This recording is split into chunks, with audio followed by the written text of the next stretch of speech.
Welcome to BJTV. Desk జర్నలిస్టులకు accreditation కార్డుల సంఖ్య పెంచాలని పలు జర్నలిస్టు సంఘాలు డిమాండ్ చేశాయి. బుధవారం హైదరాబాద్లోని గన్ పార్క్ నుంచి నాంపల్లి చాపల్ రోడ్లో ఉన్న మీడియా అకాడమీ వరకు డెస్క్ జర్నలిస్టుల సంఘం ఆధ్వర్యంలో ర్యాలీ నిర్వహించారు. అనంతరం మీడియా అకాడమీ ఎదుట బైఠాయించి ధర్నా చేశారు. ఈ కార్యక్రమానికి Telangana working journalists federation, TUWJ 143 సంఘాల నాయకులు మద్దతు తెలిపారు.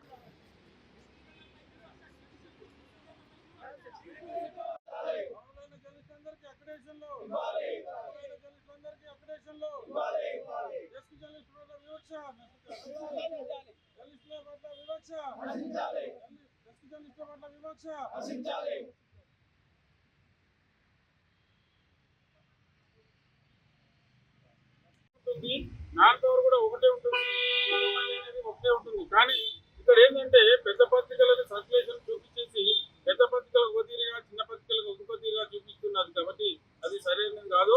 సర్క్యులేషన్ విధానం మానేయాలి. గతంలో ఎన్నో లేదు ఈ సిస్టమ్. 239 జీవో తీసినప్పుడే మేము వ్యతిరేకించాం ఆనాడు. ఎందుకంటే 239 జీవోలను ABCDలను పెట్టేసి ఆనాడు ప్రభుత్వం చేసింది. కానీ అదే తప్పన్నా ఇప్పుడు కానీ ఈ ప్రభుత్వం ఇంకా గత ప్రభుత్వం కంటే ఘోరంగా జర్నలిస్ట్ అందరినీ రోడ్ల పాలు చేసి రోడ్డు మీద ఆందోళన చేసే పరిస్థితి తీసుకొచ్చింది. ఇది ఒక పెద్ద ఉద్యమం లాగా. అక్రిడేషన్ అంటే ఏదో అక్రిడేషన్ ఉన్న వాళ్ళే జర్నలిస్టులు, లేకపోతే జర్నలిస్టులు కారనే పద్ధతిలో ప్రభుత్వం క్రియేట్ చేసింది. ఇదంతా ఇలా రోడ్ల మీద పడి జర్నలిస్టులు అంతా ఆందోళన చేయాల్సిన పరిస్థితి వచ్చింది. ప్రజా ఉద్యమాలు తగ్గిపోయినాయి, కానీ ఇక్కడ పార్టీ ఉద్యమాలు రోడ్ల మీద కనిపిస్తుంటే మాకు ఎంత సిగ్గుచేటు. ఇలా ఆఫీసుల్లో కూర్చొని లేకపోతే జర్నలిస్టులుగా మేము రోడ్ల మీద తిరిగి వార్తలు రావాల్సింది పోయి, ప్రజల సమస్యలని ప్రభుత్వం దృష్టికి తీసుకురావాల్సింది పోయి, మా సమస్యలను మేము రోడ్ల మీద పడి మా సమస్యలు పరిష్కరించమని చెప్పేసి ప్రభుత్వాన్ని అడగాల్సిన పరిస్థితి వచ్చింది. ఇది ప్రభుత్వానికి తగదు. 2 ఏళ్ళ నుంచి ప్రభుత్వం వచ్చి ఇప్పటి వరకు కూడా కొత్త అక్రిడేషన్లు కార్డు ఇచ్చే పరిస్థితి లేదు.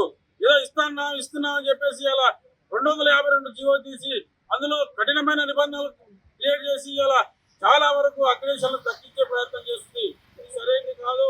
ప్రభుత్వానికి మేము ఒకటే హెచ్చరిక చేస్తున్నాం. జర్నలిస్టులతో పెట్టుకోవద్దు, జర్నలిస్టుల జీవితాలతో చెలగాటమాడొద్దు అని చెప్పేసి మేము ఒకటే హెచ్చరిక చేస్తున్నాం. ఇలాంటి పరిస్థితి కల్పిస్తే ఇంకా రాష్ట్ర వ్యాప్తంగా పెద్ద ఎత్తున ఆందోళన చేపట్టాల్సి వస్తుంది. ప్రభుత్వాన్ని గద్దెదించే పరిస్థితి కూడా వస్తుంది. గతంలో అనేకం చూసాం మనం. జర్నలిస్టులతో పెట్టుకోవద్దు. తెలంగాణ కోసం జర్నలిస్టులు ఎంతో పోరాటం చేశారు. తెలంగాణ రాష్ట్రం సాధించుకున్నారు. కానీ వాళ్ళ జర్నలిస్టులకు ఏం జరుగుతుంది, ఏం న్యాయం జరుగుతుంది, ప్రభుత్వాలు పాలకులు ఏం చేస్తున్నారు గమనించాలి. ప్రజలు కూడా గమనిస్తున్నారు. జర్నలిస్టుల జీవితాలతో చెలగాటమంటున్నారు. కాబట్టి ప్రభుత్వం, ముఖ్యమంత్రి గారు కానీ లేకపోతే INPR మంత్రి పొంగులేటి గారు కానీ వెంటనే ఈ విషయంలో పునరాలోచించి 252 జీవోలు సవరించి అందరికీ అక్రిడేషన్లు వచ్చే విధంగా చూడాలని చెప్పేసి తెలంగాణ వర్కింగ్ జర్నలిస్ట్ ఫెడరేషన్ నుంచి మేము డిమాండ్ చేస్తున్నాం. ఇప్పటికే అనేక కార్యక్రమాలు, ఆందోళన కార్యక్రమం చేపట్టాం.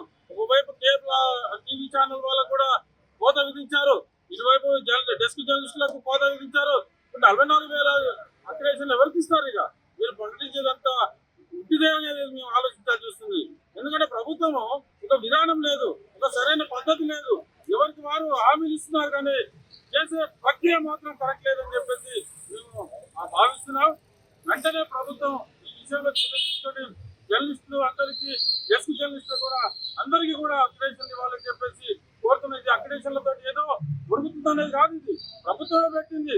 ఈ కార్డు ఉంటే జర్నలిస్ట్ గా గుర్తిస్తామని చెప్పేసి ప్రభుత్వం పెట్టినప్పుడు పనిచేసే జర్నలిస్టుకు అక్రిడేషన్ ఇవ్వకుండా ఎవరికి ఇస్తామో అది ప్రశ్నిస్తున్నాం.